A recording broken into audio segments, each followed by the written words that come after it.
All past Buddhas did so, and you must understand that begging for food is done for the purpose of converting people. What all the Buddhas practice I also do.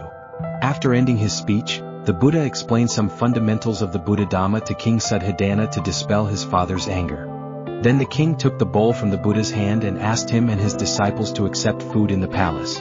In the royal palace, after finishing the exquisite meal which the king had offered him, the Buddha began to teach him, his relatives, the officials and all the other people there. He explained in detail the supreme truth he had attained and the method for eliminating all suffering. Everyone in the audience was able to understand the teaching. They all gained confidence in the Dhamma and religiously put it into practice, and became followers of the Buddha for the rest of their lives. Later, at the request of King Suddhodana, the Buddha took 2 senior disciples and went to Lady Yasodhara's living quarters to see her individually, for she was quite sad at not having been able to hear the Buddha's teaching. The Buddha compassionately told her about the good actions she had done in the past and explained the Dhamma to her. At that time, Prince Rahula was 7 years old. He was later ordained by the Buddha and became the first novice in the Buddhist tradition. Besides Rahula, the Buddha also converted his stepbrother Nanda and several princes of the Sakya clan. They and many other young men of Kapilavatthu all left home and followed the Buddha as bhikkhus. After the Buddha had left Kapilavatthu, 6 more princes rushed to Anyapia village to ask the Buddha that he accepts them as bhikkhus. Their names were Badrika, Anirudh, Bhagu, Kimbila, Ananda and Devdutta. Many years after he left Kapilavatthu, the Buddha went back again with his stepbrother Nanda, Rahula his son, Ananda his cousin and Sariputta and Moggallana.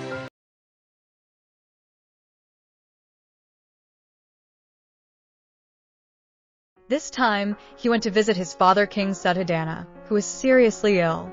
Overjoyed at seeing the Buddha again, he showed some improvement, and everybody thought that the king might recover. But the improvement in his health did not last for long. Since King Suddhodana was very old, he could no longer resist the illness, and 2 or 3 days later his condition became serious once again, and finally, he passed away. His death caused everybody deep grief. The Buddha's aunt, Mahapajapati, had nursed and brought up the Buddha as if he were her own son. When her husband, King Suddhodana, passed away, she became very sad and began to feel tired of the worldly life. She came to prefer a pure kind of life, like to follow the Buddha, listen to the Buddha Dhamma, and wished she could leave home and join his group of monks in the practice of the Dhamma. So she led a group of women who were unwilling to become court ladies, and they followed the Buddha everywhere. Lady Mahapajapati asked for the Buddha's kind permission to let her leave home and become a nun, so that she could follow him closely and learn and practice according to his teaching as other bhikkhus did. Although she asked him again and again that she and the other women were accepted as bhikkhunis, she was 3 times refused by Buddha. At this she became so disappointed and felt deeply hurt that she and the other women all began to weep. When King Suddhodana's cremation was ended, the Buddha left Kapilavatthu and began traveling and teaching from place to place. At one point, he came to the country of Vesali and resided at the Mahavana monastery. Lady Mahapajapati and her group of women all shaved their heads, put on robes, and traveled on foot towards Vesali. They could only walk a short distance each day, so it took them a long time to arrive finally at Mahavana monastery, where the Buddha was staying. When they arrived, after walking for a long time, their feet were all swollen, and their bodies had become thin and weakened by fatigue. Mahapajapati stood at the entrance to the monastery and could not hold back her tears.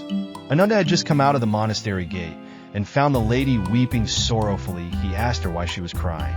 The lady said, "Venerable Ananda, the Buddha did not allow me and my women to leave home. I want nothing else. I wish only to leave home and become a nun, and so I am crying." Ananda comforted her. "My noble lady, please wait here for a little while.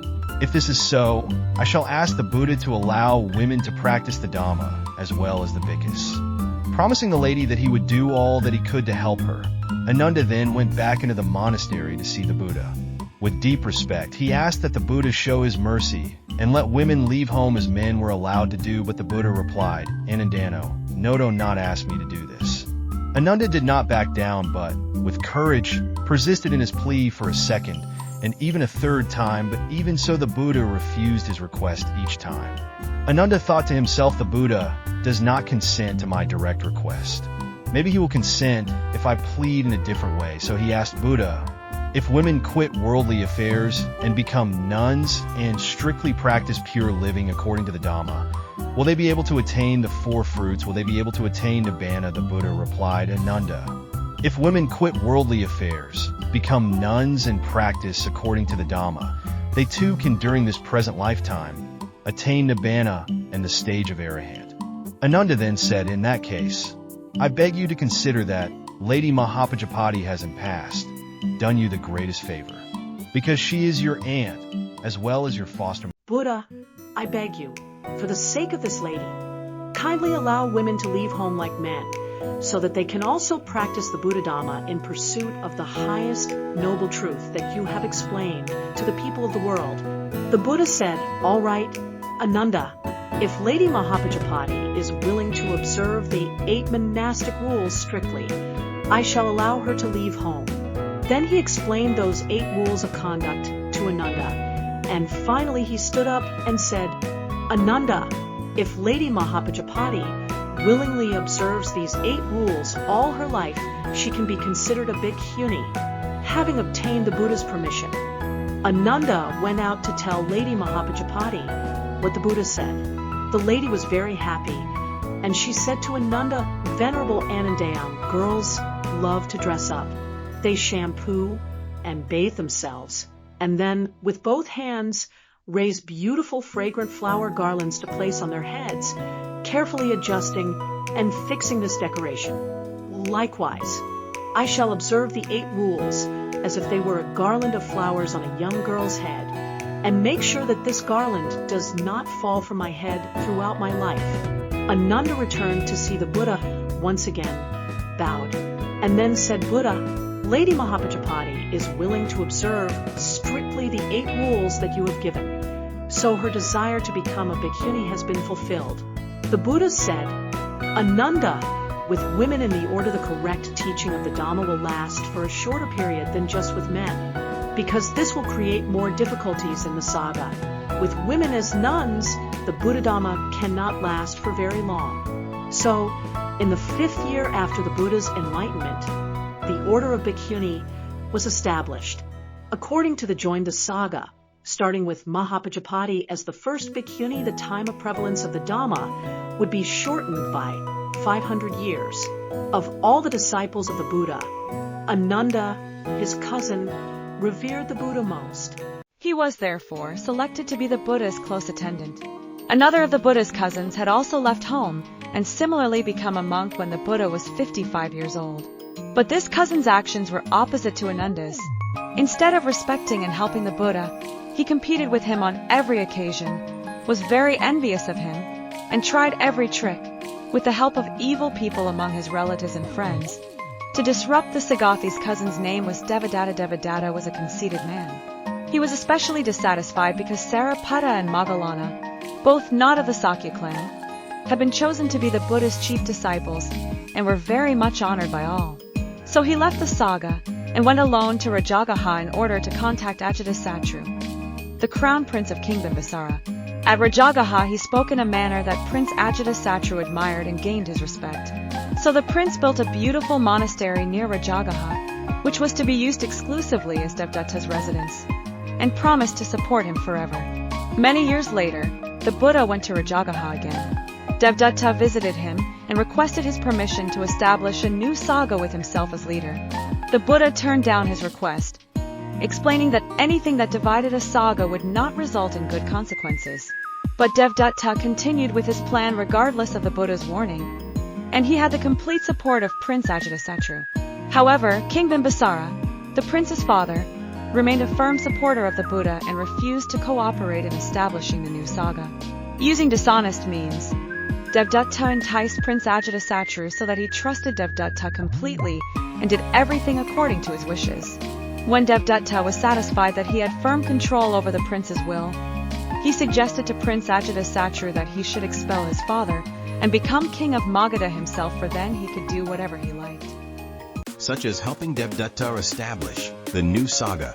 Without any hindrance, Prince Ajatasattu followed his suggestion. He put his father in prison, gave him no food, and finally starved him to death.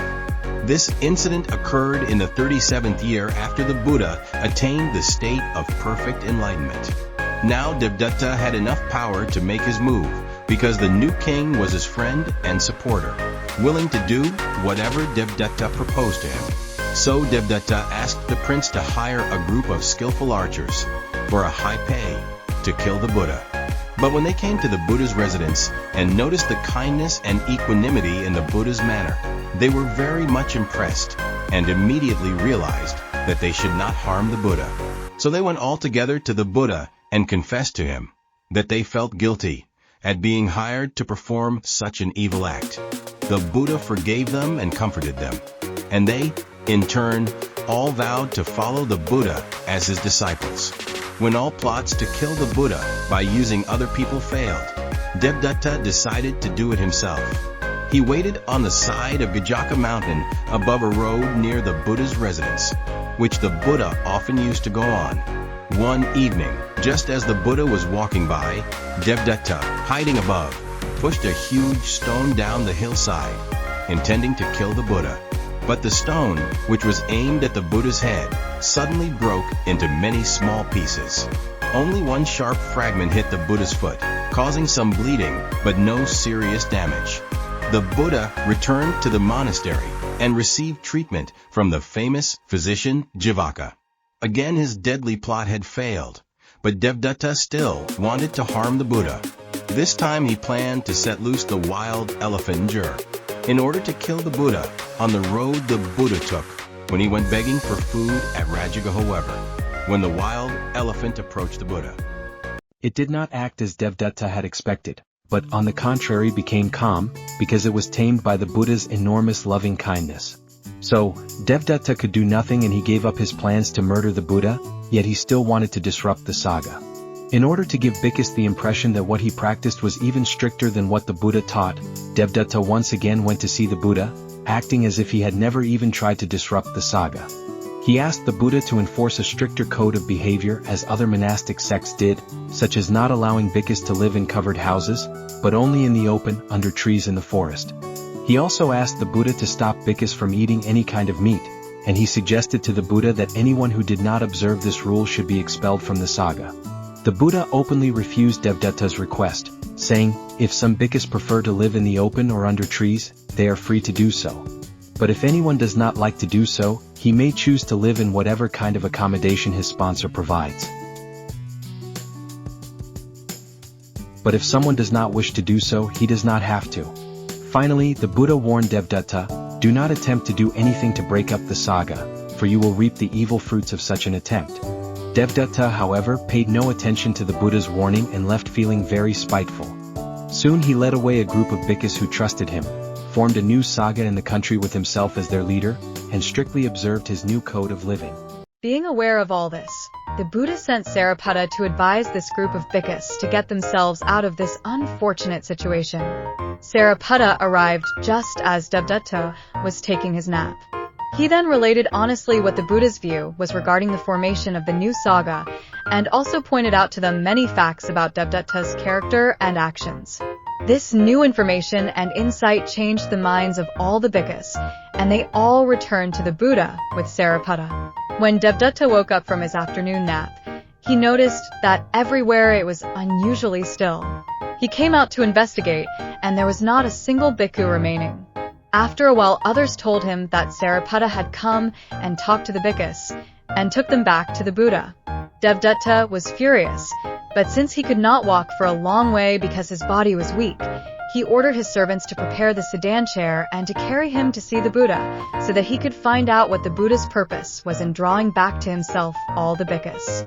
When the bhikkhus found that Devdatta was approaching in a rage, they offered their opinion, requesting the Buddha that he should hide himself, for they feared that an irritated Devdatta might become dangerous when he saw the Buddha, but the Buddha was not in the least afraid. He said to Sariputta, Devdatta cannot do any harm to the Buddha.